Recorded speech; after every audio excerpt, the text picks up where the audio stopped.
Olá,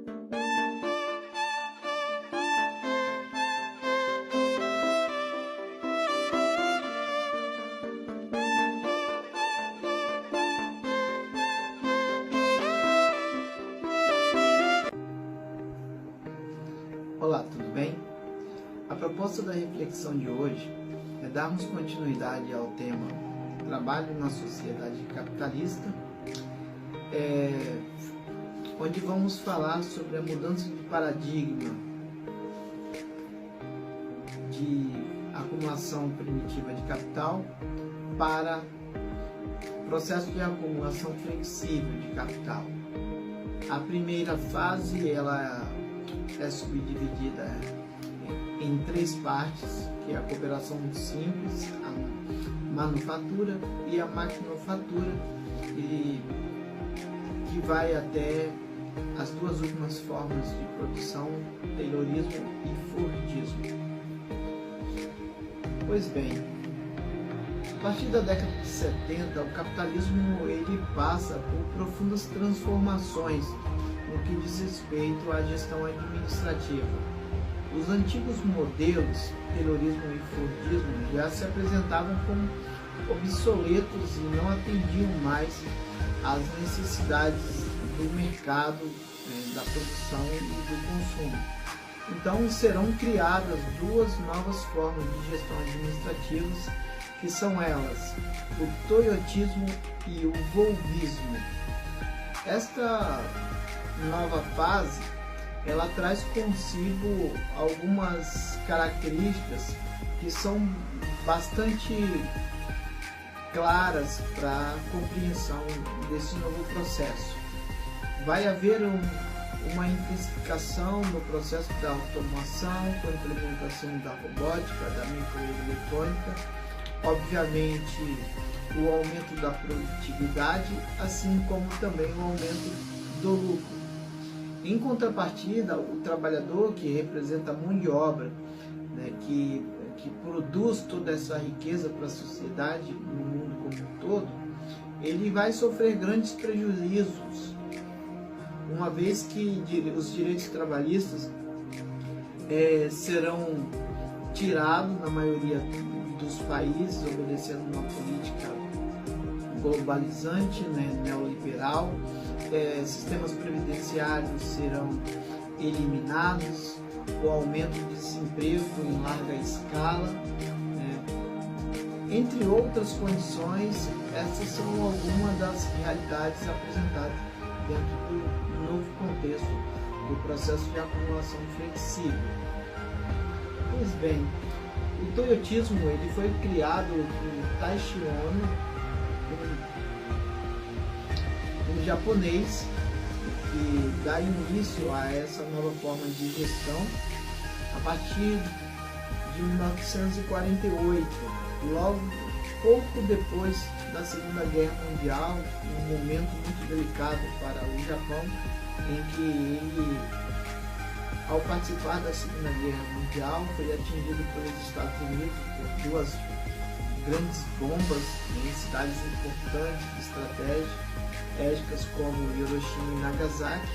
Mas é justamente nesse cenário, de tensão e de reconstrução que esse novo modelo de produção ele surge. Depois de um período de maturação, coincidindo com a crise do petróleo da década de 70, em que o mundo vai passar por momentos muito difíceis, por causa de problemas políticos que estavam situados no Oriente Médio, e que se estende pelo mundo inteiro.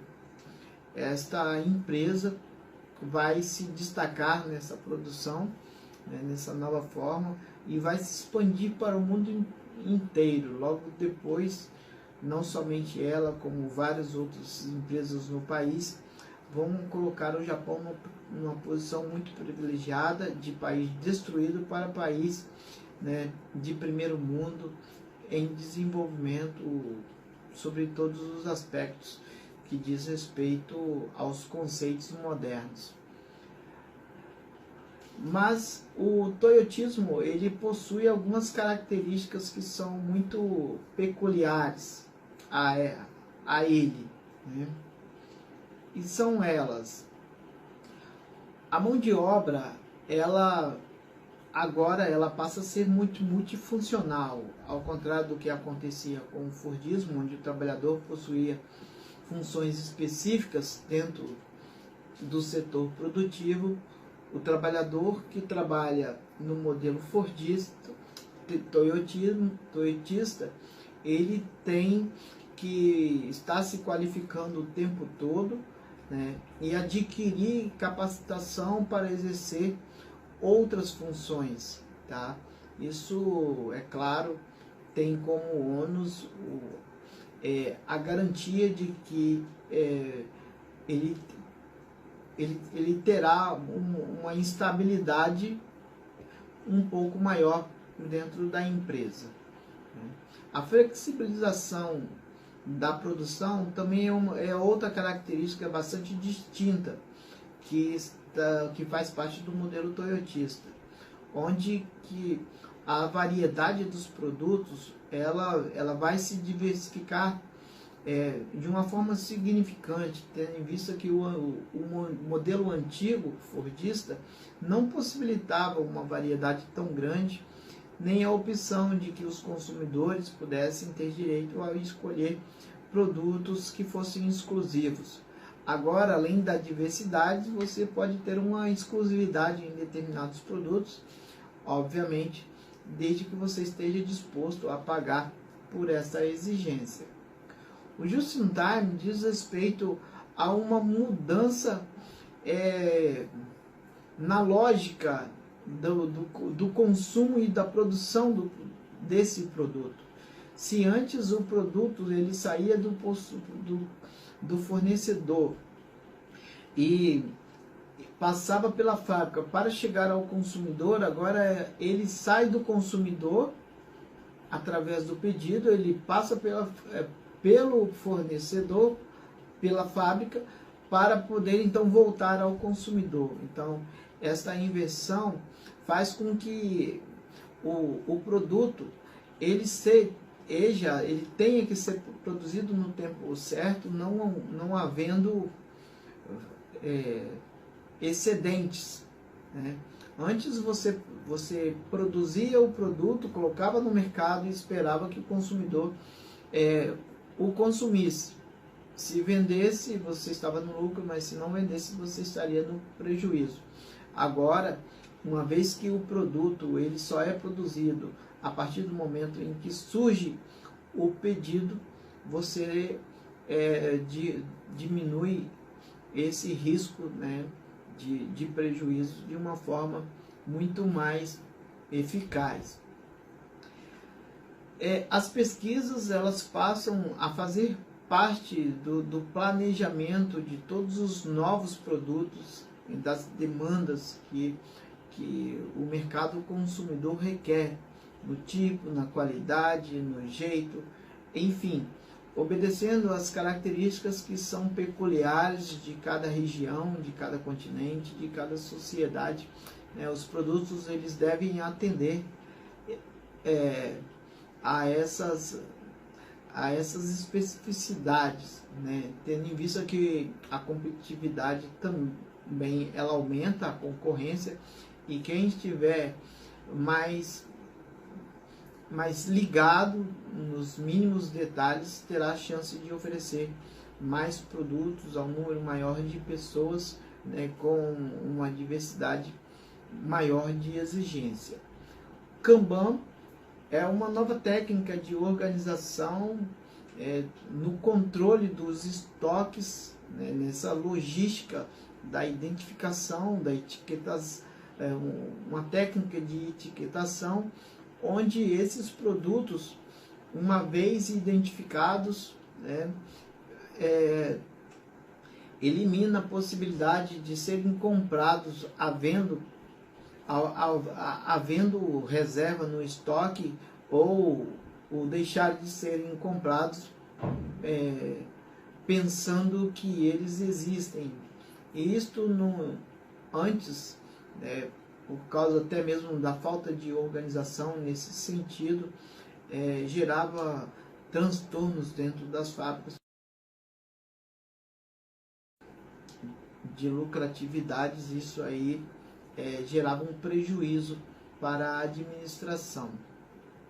A hierarquia ela representa, de certa forma, algo que foi herdado do antigo modelo fordista, né?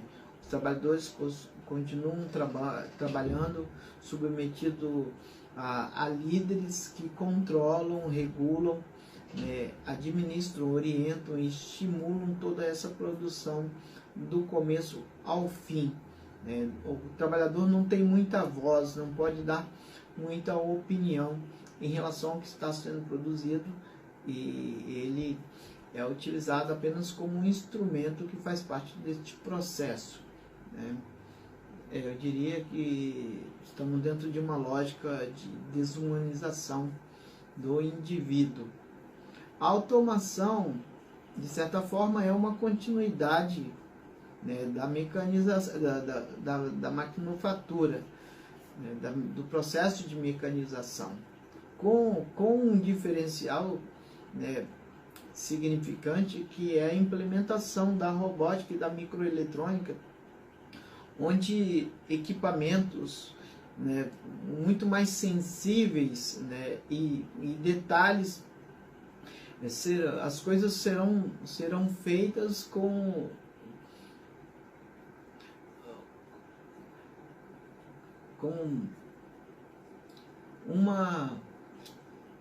uma riqueza de precisão muito grande, né?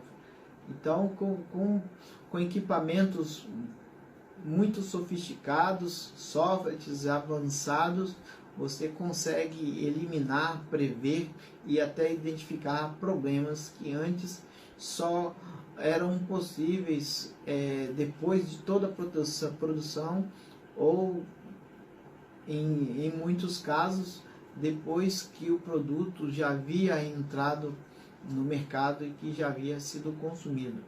Então, para a imagem da empresa, isto também muda de uma forma significante, né? Esse feedback que dá entre consumidor e indústria, tendo isso é que um cliente mais satisfeito, ele reproduz, né, uma quantidade cada vez maior de clientes. E se houver problema em alguma parte do produto a qual ele adquiriu, que ele tenha que retornar à fábrica, tá? Essa credibilidade acaba entrando em questão. Os sindicatos dentro do sistema toyotista, eles exercem uma dúbia função, né? Eles são cooptados e servem tanto aos patrões como aos empregados. E essa é uma política tão quanto delicada, porque ela gera um prejuízo de ordem ética, né? Uma vez que os sindicatos eles existem exatamente para proteger, para garantir, para lutar em favor daqueles a qual ele representa. E uma vez que esses sindicatos eles são cooptados, né, muitos trabalhadores são induzidos a acreditar numa retórica que nem sempre é a melhor ou a verdadeira, da qual é a própria realidade das decisões que estão sendo tomadas. O controle de qualidade é outra característica, né? Aumenta o controle de qualidade do início ao fim, cada vez mais o rigor com todo o processo, desde os insumos, a forma, quando, o tempo, né, escalas, temperaturas, enfim, O trabalhador ele tem que estar muito bem preparado para exercer a sua função, para que não cause nenhum prejuízo a essa produção e esse produto ele saia da forma em que ele foi programado. Trabalho em equipe, né, mais uma característica do toyotismo, onde cria-se uma sincronia, né, para que esses trabalhadores estejam como se fosse uma engrenagem ligada uma à outra, atento a todos os movimentos, todas as necessidades, né, para que o fim seja positivo para a equipe, né? Uma vez que os resultados eles vão acontecer, e esses resultados só acontecerão na medida em que essa equipe ela estiver bastante sincronizada, né? E quanto maior a interação para eles, melhor nesse momento. Então, medidas recreativas são colocadas, esportes que são praticados, até mesmo para que eles se conheçam melhor, buscando, né, um aproveitamento maior dentro da fábrica.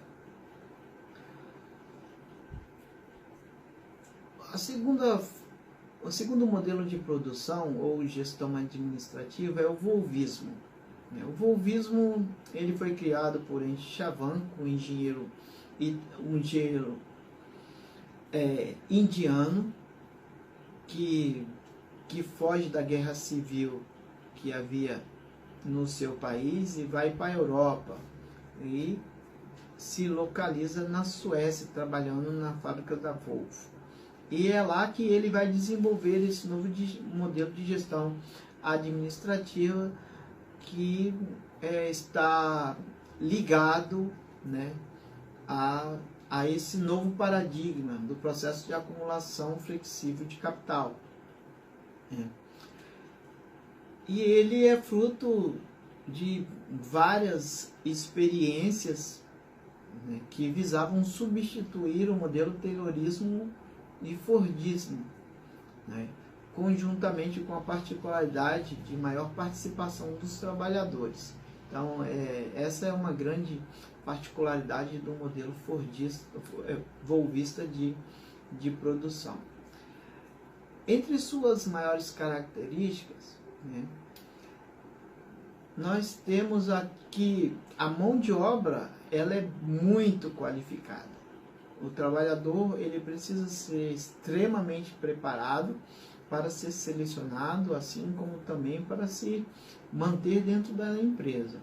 O sindicato, que é um diferencial também bastante significante, ele é muito mais ativo, participativo e, diferente da computação, ele possui mais liberdade de atuação. A política da empresa acredita que, uma vez que identificadas as necessidades, essas necessidades sendo atendidas, a empresa poderá, assim também, em contrapartida, estar exigindo mais do trabalhador, né? Um alto grau de automação, tecnologias de última geração. Esse trabalhador ele tem que estar preparado para lidar com máquinas de tecnologias muito avançadas, né? E obviamente ele só vai conseguir se ele tiver um alto grau de instrução. O trabalhador dentro da fábrica volvista, né, dentro desse novo modelo, ele participa mais das decisões importantes da empresa. E uma vez que ele participa mais, ele vai assumir mais responsabilidade, né? Seja no fracasso, onde ele terá que assumir o ônus, ou no sucesso, onde ele vai receber o bônus, né, pelas decisões e pela participação de tudo em que ele estiver envolvido. O trabalhador volvista, ele também ele deve conhecer todo o processo produtivo. É um grauzinho a mais do toyotismo, onde ele exerce múltiplas funções. Dentro do sistema volvista, ele pode exercer todas as funções. Então, a requalificação, né, a reciclagem, a adaptação a novas funções, ela é constante, e o trabalhador possui esta possibilidade. Mais uma vez, é importante frisar que quanto maior a diversidade de funções que ele tiver, menores são as chances dele ser um desempregado, né? Você tem o trabalhador também com uma maior autonomia, né, para participar dos sindicatos. Se ele fizer parte do sindicato, não ocorre a perseguição que ocorre em outros sistemas. Uma vez sindicalizado, essa postura ela é respeitada, e é importante saber o que isso representa para ele, né? Até que ponto isso vai acrescentar para ele, assim também como pode acrescentar para a própria empresa, para que ela tenha essa contrapartida, né? A ergonomia também é uma preocupação do sistema volvista de produção, né? Eles se preocupam com a postura do trabalhador a fim de garantir uma maior longevidade, seja da sua vida ou até mesmo do exercício da sua própria profissão. Que uma vez que ele, ao longo de um determinado tempo, exercendo uma determinada função, como ficou constatado no modelo fordista, as pessoas sofriam de muitas doenças laborais, né?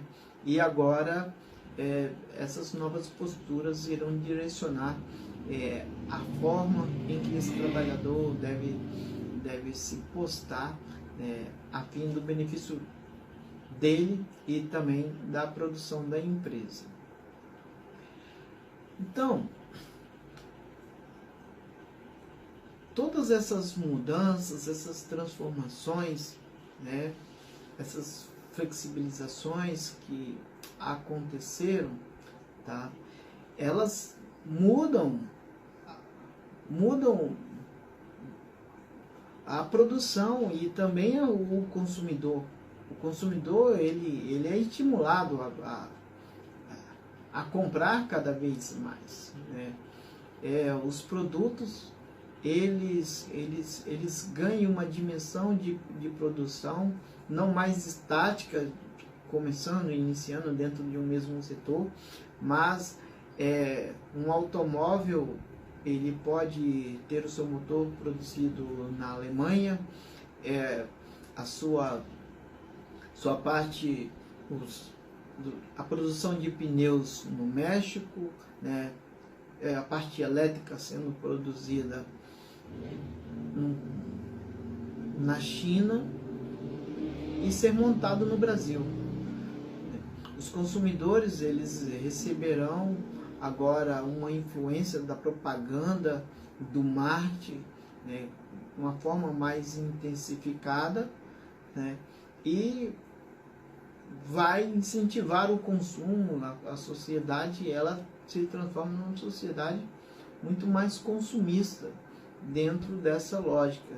Claro que isso já vinha acontecendo, mas tudo isso se intensifica com o novo processo de acumulação flexível, que tem grandes consequências. Esse novo modelo de acumulação flexível, ele fecha o ciclo do desemprego estrutural. O que é o desemprego estrutural? O desemprego estrutural ele acontece quando os três setores produtivos da sociedade eles se encontram com uma implementação tecnológica ao ponto de deixar um grande número de pessoas desempregadas em cada um deles. O primeiro setor produtivo ele é denominado como setor primário e trabalha com a exploração de produtos derivados da natureza, que são a matéria-prima em estado bruto, que possuem 3 origens: mineral, vegetal e animal. O segundo setor produtivo é o setor das indústrias e construção civil. E o terceiro setor produtivo é o setor terciário, que explora o comércio e a prestação de serviços. Na medida em que há implementação de tecnologia dentro desses 3 setores, você não tem para onde correr. Primeiramente, as implementações tecnológicas que começaram muito antes, lá na Revolução Industrial, as pessoas saíam do campo e iam para a cidade para trabalhar nas fábricas. Depois, a implementação tecnológica, ela chega às indústrias e as pessoas migram para o setor terciário. E uma vez que agora essa intensificação tecnológica está situada nos 3 setores, você tem um nível de desemprego muito alto no mundo todo.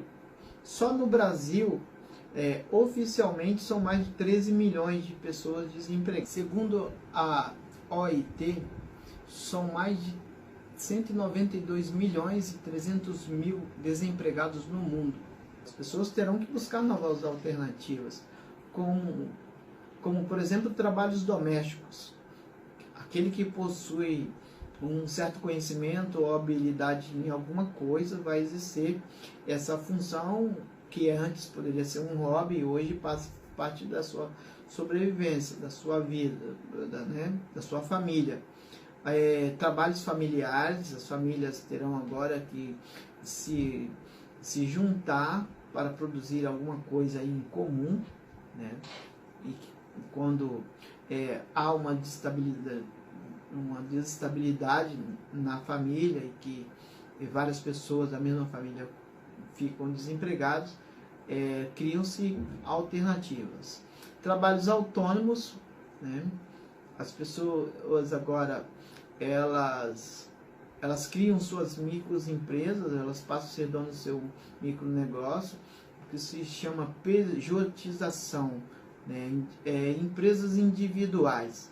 Você fica desempregado, mas você sabe fazer alguma coisa e todo serviço que você fizer, você tem como emitir uma nota. O problema é que nem sempre esse serviço ele acontece de uma forma contínua. Muitas vezes você tem serviço de mais, outras vezes você tem serviço de menos, ou muitas vezes esses serviços são sempre de menos e não são suficientes para arcar com todas as responsabilidades. Instabilidade no emprego, as pessoas não sabem mais se vão trabalhar empregado e se voltam desempregados devido à competitividade, implementação tecnológicas, as mudanças econômicas, né, a fragilidade das próprias empresas que não conseguem assimilar a economia atual e acabam também entrando em crises profundas, dependendo das decisões do governo, que ora são favoráveis ou ora são desfavoráveis ao setor ao qual elas atuam. Então, essa instabilidade ela é uma realidade na vida das pessoas, né? A extinção de direitos trabalhistas, né? A grande maioria dos países já tem feito isso, assim como direitos previdenciários, é uma característica de praticamente todos os países no mundo, seguindo a onda neoliberal globalizante, né? O Brasil, o ano passado, nós perdemos o Ministério do Trabalho, foi feita uma reforma trabalhista também que retirou muitos direitos dos trabalhadores. Agora, 2019 está sendo votada uma reforma da Previdência, que é o que tudo indica, mexe muito mais no bolso do trabalhador e nos direitos adquiridos ao longo do tempo, particularmente durante o período dos estados de bem-estar social, que foram conquistas importantes, né, que garantem, por exemplo, como direito a férias, direito a 13º, direito à aposentadoria, direito a tratamento de saúde e educação, entre outras coisas que o salário comum muitas vezes ele não é suficiente para poder suprir todas essas necessidades. Além disso, você tem uma intensificação daquilo que é chamado de obsolescência programada. A obsolescência programada é uma experiência que inicia-se com a lâmpada por volta de 1920, onde o tempo de duração desta lâmpada ele era muito grande e os fabricantes perceberam que os consumidores levavam muito tempo para voltar à loja e faz com que os seus cientistas e técnicos reduzam a resistência para que essa lâmpada venha a durar mais. A partir daí, vários outros produtos passaram a usar essa mesma técnica de diminuição e da programação do tempo de vida de cada produto, né? Ao longo do século XX, a partir da década de 50, por exemplo, isso já é uma prática muito mais presente e cada vez mais ascendente, a diminuição do tempo de vida com a acumulação flexível, né, processo de acumulação flexível de capital. A obsolescência programada ela é muito mais intensificada e estimulada por um processo de marketing e propaganda. É interessante notar que durante esse processo havia do outro lado do mundo, na Europa Oriental, a União Soviética, que possuía uma política muito diferente. Os carros, assim como os eletrodomésticos, as geladeiras, eles eram feitos para durar muitos anos. Você comprava uma geladeira e a geladeira poderia durar 25 anos. Um carro durar 30 anos, né? 40 anos, 20 anos, enfim. Hoje os produtos, eles possuem um tempo de garantia e a partir daquela garantia você já sabe que corre o risco de não ter um produto no seu uso pleno da sua capacidade. E o que é pior, muitas vezes esse produto que não tem muitas novidades que foram agregadas e possui a mesma estrutura, muda-se apenas um detalhe no encaixe que era de uma forma, por exemplo, vertical, passa a ser horizontal, e o modelo de tomada ou de conexão que antes funcionava não serve mais para o atual. Ou seja, uma vez que houver um problema num dispositivo desse, necessariamente você vai ser obrigado a comprar um produto novo. Então os produtos eles não são mais ligados um ao outro, né? Mas eles estão tão presos, conectados. Então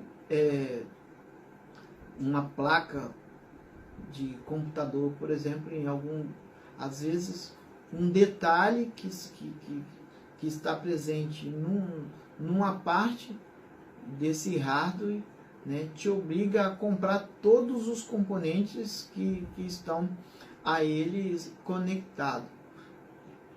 E o valor deste conserto, muitas vezes, ele é tão próximo do valor do novo que, em geral, as pessoas acabam optando por comprar um produto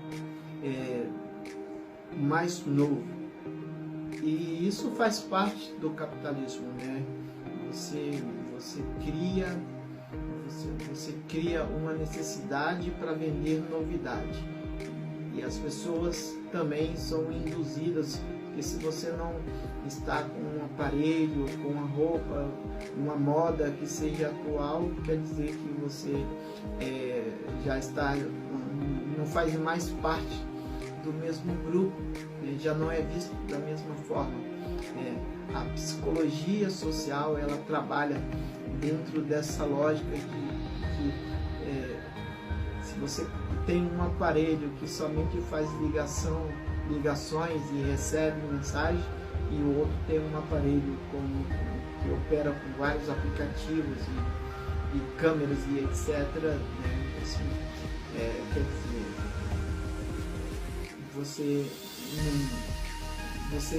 você está atrasado. Né? Então esta é a lógica do capital dentro desse novo modelo, e a grande maioria da sociedade, pessoas no mundo inteiro, não conseguem acompanhar todas as mudanças, todas as transformações, todas as tecnologias que são criadas a cada dia, a cada momento. É uma velocidade muito acelerada. E para concluir, você tem a psicologização do emprego. Psicologização do emprego significa a pressão de sair e chegar em casa, sair empregado, chegar em casa desempregado. Não existe mais segurança em lugar nenhum no mundo. Né? Isso está ligado também a uma relação geopolítica do desemprego. Para onde quer que você vá, né, as pessoas estão desempregadas. É uma desigualdade também nas relações, que tem provocado um processo de migração muito grande, que fez com que a União Europeia esteja se desfazendo num processo conhecido como Brexit, e a Inglaterra está se retirando da União Europeia. Existe movimento para que outros países também se retirem, políticas protecionistas de cercamento das suas fronteiras, como é o caso dos Estados Unidos. O Brasil também, com o novo governo, já apresenta essa tendência da limitação, da aceitação de certas pessoas de determinados países, né, que não seja da sua preferência. Então, todo esse contexto nos leva a crer que, se nós não tomarmos mais consciência da nossa própria realidade, não tivermos conhecimento do que está fazendo, do que está acontecendo no mundo, na hora em que formos chamados para nos posicionarmos politicamente, tá? Identificar quais são as ideologias, os partidos e os planos das pessoas no mundo como um todo, assim como no Brasil. Muito obrigado pela atenção e até a próxima.